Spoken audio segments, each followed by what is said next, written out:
বর্ষপূর্তিতে জাতীয় নাগরিক পার্টি এনসিপির পদযাত্রা কর্মসূচি শুরু আজ। রংপুরের শহীদ আবু সাইদের কবর জিয়ারতের মাধ্যমে শুরু হচ্ছে দেশ গড়তে জুলাই পদযাত্রা নামে এই কর্মসূচি। এ নিয়ে আরো জানাতে রংপুরের পীরগঞ্জ থেকে যুক্ত হয়েছেন মোকাররম হোসেন। মোকাররম, জানাবেন কর্মসূচিতে কারা কারা যোগ দিয়েছেন ইতিমধ্যে এবং দিনব্যাপী কি কি কর্মসূচি রয়েছে দলটির?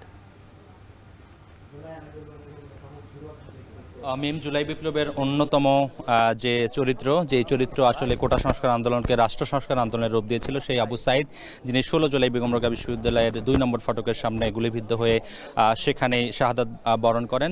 তার কবরস্থানে জিয়ারতের মধ্য দিয়ে এনসিপির যে জুলাই পদযাত্রা সেটি শুরু হচ্ছে সকাল 9টায়। পূর্ব নির্ধারিত কর্মসূচি থাকলেও এখনও এনসিপি নেতৃবৃন্দ এখনও এখানে এসে পৌঁছায়নি। আমরা যদ্দূর খবর পেয়েছি, তারা পীরগঞ্জ যে উপজেলা পরিষদ আছে সেখান থেকে রওনা হয়েছেন। খানিকক্ষণের মধ্যেই তারা এখানে আসবেন বলে আসলে উপস্থিত যারা আছেন তারা আশাবাদ ব্যক্ত করছেন। আমরা জানতে পেরেছি এখানে এনসিপির যে আহ্বায়ক নাহিদ ইসলাম, সদস্য সচিব আক্তার হোসেন সহ উত্তরাঞ্চলের যে মুখ্য সংগঠক সার্জিস আলম তিনি রয়েছেন। এছাড়াও কেন্দ্রীয় নেতৃবৃন্দ সেই পদযাত্রায় অংশগ্রহণ করবেন বলে আমরা জানতে পেরেছি। একই সঙ্গে এই কবর জিয়ারত শেষে তারা গাইবান্ধায় একটি পদযাত্রা করবে। শহীদ মিনার থেকে শুরু হয়ে সেটি গাইবান্ধার শহরে সভার মধ্য দিয়ে সেখানেই গাইবান্ধার যে পর্ব সেটি শেষ হবে। এরপরে দুপুর 3টায় তারা রংপুরে আসবেন। সেখানে 7টি স্পটে পথসভা করবার যে কর্মসূচি সেটি আমরা হাতে পেয়েছি। সেই 7টি স্পট হলো, তারা বেগম রোকেয়া বিশ্ববিদ্যালয়ের যে প্রবেশদ্বার সেখান থেকে শুরু করবেন। এরপরে লালবাগ, শাপলা চত্বর, জাহাজ কোম্পানি মোড়, ধাপ, মেডিকেল মোড় এবং জিলা স্কুল সংলগ্ন যে ডিসি মোড় আছে সেই জায়গায়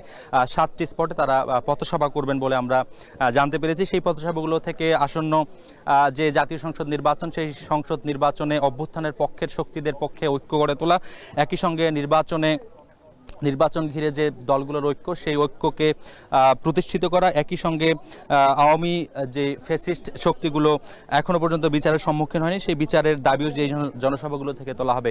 এবং সেই সঙ্গে বলা যায় যে জুলাইয়ের যে স্পিরিট, সেই স্পিরিটকে ধারণ করে যে বৈষম্যগুলোর বিরুদ্ধে আন্দোলন হয়েছিল সেই বৈষম্যগুলোকে দূর করে একটি সাম্য, মৈত্রী, ভ্রাতৃত্বের বাংলাদেশ যে গঠনের বার্তা সেটি তারা এই সমাবেশ থেকে দিবেন বলে আমরা জানতে পেরেছি। একই সঙ্গে তাদের যে উত্তরাঞ্চলের বিভিন্ন নির্বাচনী আসন আছে সেই নির্বাচনী আসনগুলোতে প্রার্থীদের পরিচয় করে দেওয়া, সেই পরিচয় করে দেবার যে বাস্তবতা সেটিও তারা করবেন বলে রাজনীতির মাঠে আলোচনা আছে। 10টার কিছু পরে হয়তো তারা এখানে এসে পৌঁছবেন। এখানে কবর জিয়ারতের পরে তাদের যে দ্বিতীয় পর্বের কর্মসূচি সেটি শুরু হবে।